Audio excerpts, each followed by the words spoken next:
Hi you guys, welcome back to my channel. So this video is the second video in our bizarre mini-series that we are doing, where we're looking at cases that have technically already been solved but have a lot of weird circumstances around them.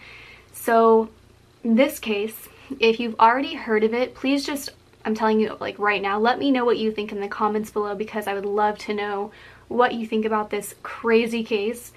If you haven't heard about this, buckle up, because it is literally the definition of bizarre, and not only bizarre but just crazy.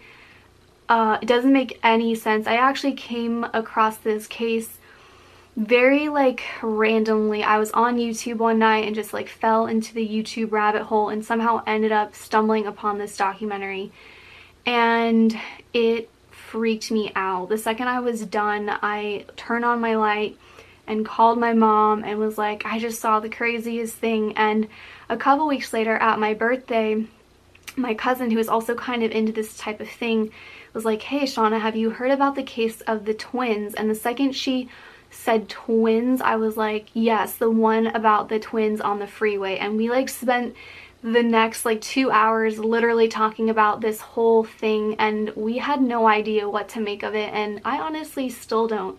I watched the documentary again, I did the research for this video, and I still have no idea what happened. So again, buckle up, because we are going to be talking about the case of Sabina and Ursula Eriksson. Sabina and her twin sister Ursula were born on September 3rd, 1967 in Sweden. They have an older sister named Mona and an older brother named Bjorn. Not much is known about Sabina and Ursula's childhood. There's a lot of speculation out there and a lot of rumors, but nothing has been confirmed. All we do know is that neither of the girls had a history of mental illness or had any criminal convictions. By 2000, Ursula was living in the United States and Sabina was living in Mallow, County Cork, Ireland with her partner and their 2 children. From what we know, everything was normal until May of 2008, when everything literally became insane. In May of 2008, Ursula traveled to Ireland to visit her sister Sabina. Shortly after Ursula's arrival, the two became absolutely inseparable and they began to act extremely odd. On May 16, 2008, Ursula and Sabina secretly left Sabina's home and traveled to Liverpool, England. This was just the first weird decision out of the many weird decisions that take place in this story. They arrived in Liverpool at 8:30 a.m. the next morning and immediately went to the St. Anne's Street police station to report concerns about the safety of Sabina's children. It's unknown why the sisters didn't report this to the police in Ireland, or why they didn't take the kids if they were so worried about their safety.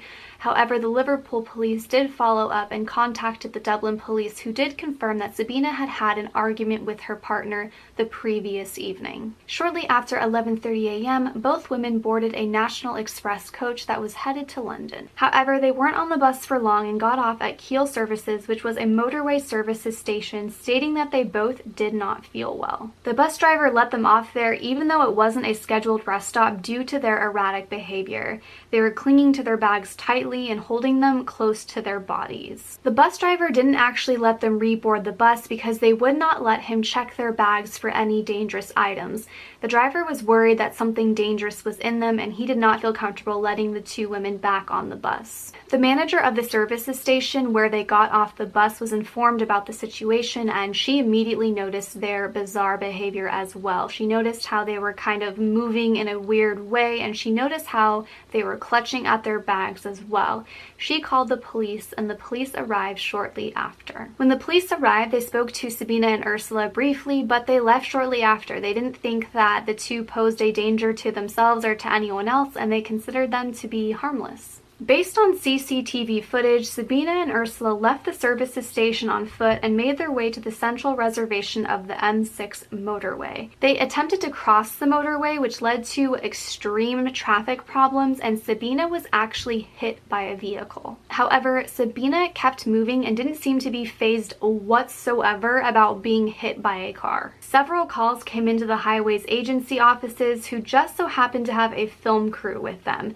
They were filming a British show called Motorway Cops. They finally reached both of the women on the shoulder of the motorway, and while police were being briefed about the situation, out of nowhere, Ursula ran into oncoming traffic and was hit by a lorry going 56 miles per hour. Police were absolutely shocked about what had just happened, and they immediately tried to stop oncoming traffic as safely as they could, and a few seconds later, Sabina followed her sister and ran into oncoming traffic and was hit head-on by a Volkswagen. Both women survived. The police were now in a full-on panic. They had absolutely no idea what was happening or what was going on.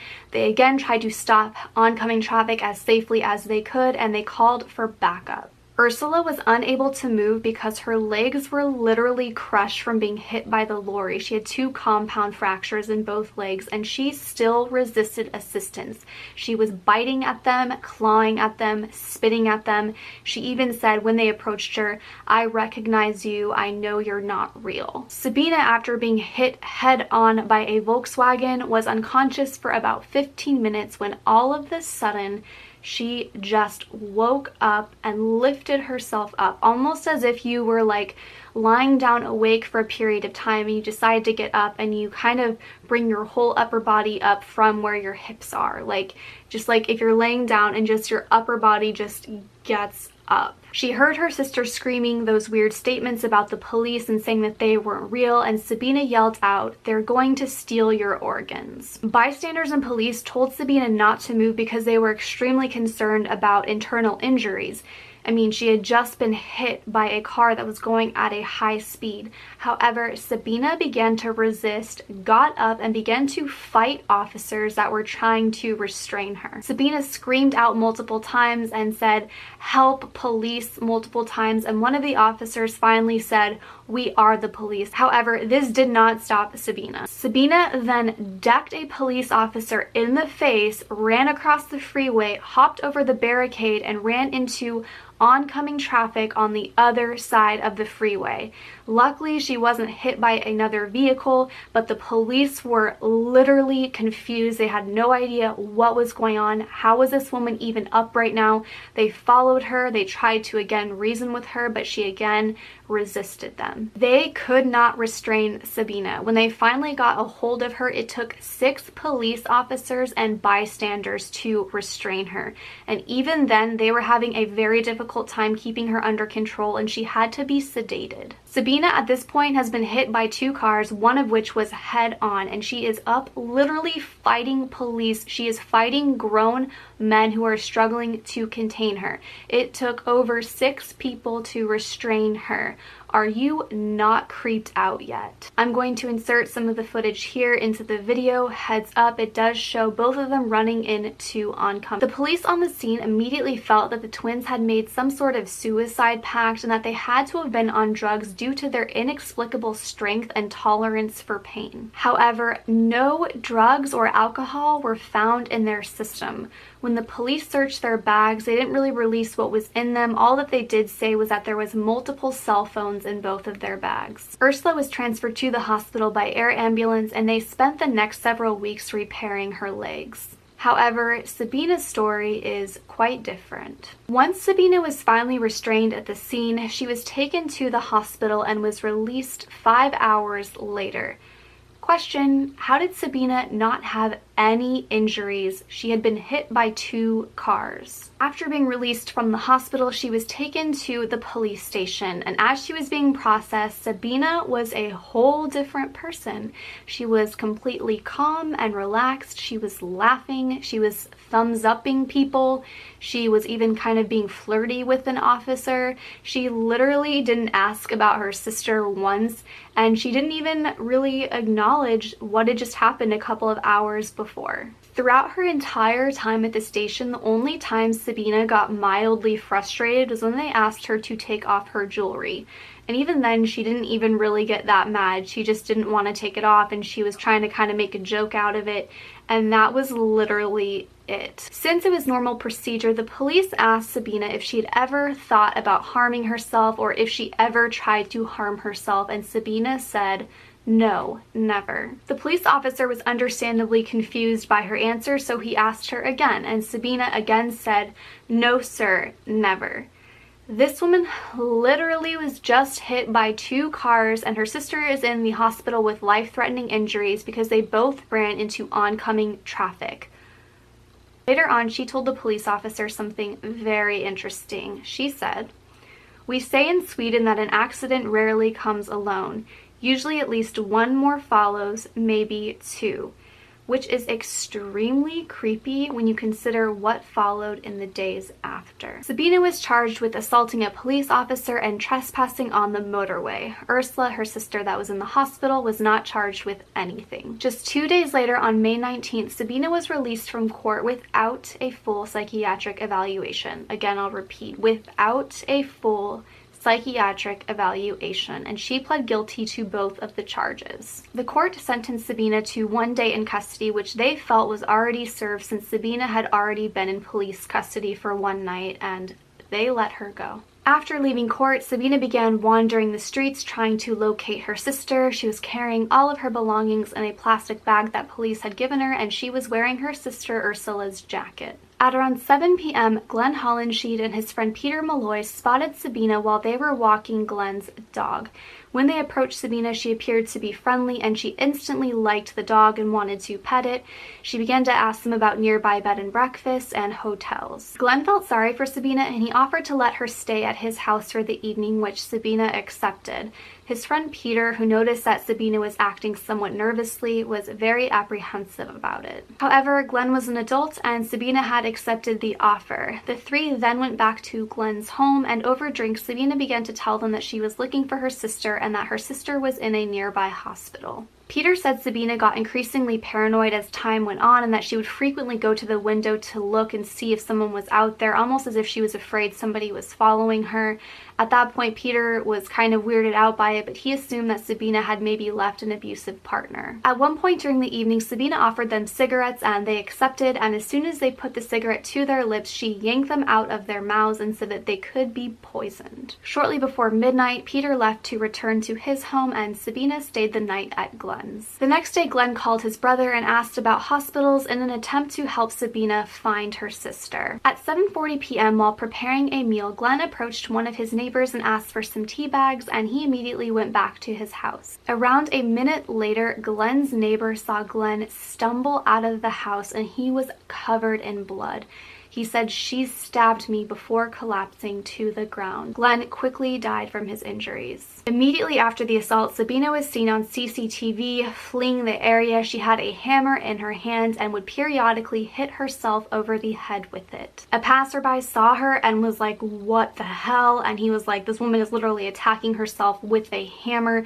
So he got out of his vehicle and tackled Sabina to try and get her to stop, when Sabina, out of nowhere, grabbed a roof tile out of her back pocket and hit him in the head with it. This alarmed the man, and Sabina was able to get away. Around this time, paramedics and officials were finally catching up to Sabina, and she ran to a nearby bridge and jumped off of it into oncoming traffic.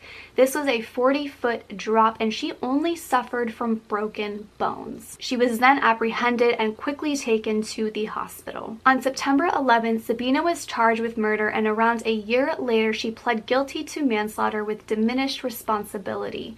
She was sentenced to 5 years in prison, and while she was in prison, she converted to Christianity. She was ultimately eligible for parole just 2 years later and was released. During this time, Ursula recovered from her injuries and was taken back to the United States, where she is today. It's still unknown what happened that bizarre day. What made the sisters do what they did? Some experts believe that the 2 were suffering from folie douce, which is basically a shared psychosis. From what I understand, it's basically when 2 individuals are together and they are sharing the same delusion. However, when they are separated, the belief kind of resolves itself on its own without medication. So basically, it's the other person's presence that drives the other person's delusions. They basically feed off of one another. However, a lot of people think that there is some bizarre, weird stuff surrounding this case. There are endless amounts of theories, so I had to narrow it down again to the ones that are most popular or the ones that you see the most. Some people believe that the twins were a part of Project MK Ultra, which was a CIA mind control program that was conducted in the United States from the 1950s to the 1970s. The twins were born in 1967, so some believe that this is a possibility. Project MK Ultra was a program full of experiments on human subjects to try and develop mind control drugs. It's alleged that many of the human subjects in this program were unwitting. I'm not going to go too much down the rabbit hole on this one, but Project MK Ultra was definitely a thing, so could the twins have been a part of it? Those who believe strongly in the spiritual realm thought that the twins were actually possessed due to their inhuman strength and their tolerance for pain. They also pointed to them spitting at officers, clawing at them. I mean, what you see is literally insane. They're being hit by cars and they're still fighting people that are trying to help them. If you believe in that kind of thing, a lot of people point to that and how the women eventually converted to Christianity. This case is absolutely crazy, and so much of it literally does not make any sense. How did Sabina walk away from the motorway after she'd been hit by 2 vehicles, one of which was a head-on hit? Why did it take 6 police officers and members of the public to be able to restrain her? How did she have no injuries? How was Ursula, whose legs were crushed from the lorry, able to put up such resistance and actually harm some of the officers? Why were both twins seemingly set off by the presence of the police? They were fine until the actual police showed up, and once they did, they both immediately ran into oncoming traffic. How was Sabina released so quickly after the motorway incident? Why wasn't she given a full psychiatric evaluation? It's obvious at that point that she was a danger to herself. Why wasn't she admitted and observed? Why was Sabina only given 5 years for murder? Why was she released from prison after only serving 2? She never denied killing Glenn, and she never explained why she did it. To me, it's absolutely crazy that the police and mental health professionals felt that she wasn't a danger to herself or others after the motorway incident. They let her out, which eventually led to a man's senseless death. How did Sabina survive hitting herself multiple times in the head with a hammer and then jumping off a 40-foot bridge into oncoming traffic? If the twins really did have a shared psychosis like the experts claim, what made them snap? What led them to completely unravel that day? So much of this is so crazy. When I first saw it, guys, I could not believe it. Again, I was so creeped out. When you watch the footage, it is so creepy to just watch how it all goes down. How on earth do you literally just stand up after being hit by a car like that? Guys, I couldn't even walk properly with a broken toe. How did this woman get up after being hit by a car and engage in a fist fight with police officers? Just, it is absolutely mind-blowing to me. I'm going to leave the link to the full documentary down below if you guys want to take a look at it. All of the footage is there. The whole entire event is documented on video, which makes it even more crazy. I'm interested to hear what your theories are on this story, or what you think about the story in general. Is it not one of the craziest things you've ever heard of in your life? Let me know down in the comments below. Do you think that they had a shared psychosis? Do you think there's something going on that's more sinister, like them being a part of MK Ultra, or there being a big cover-up? Let me know in the comments down below. If you like this video, please give it a thumbs up for me, and don't forget to subscribe, because I will be posting more videos like this in the Bizarre series and just more videos in general in the upcoming weeks. With that, I'm going to go. Thank you so much for watching this video, and I will see you on my next one. Bye.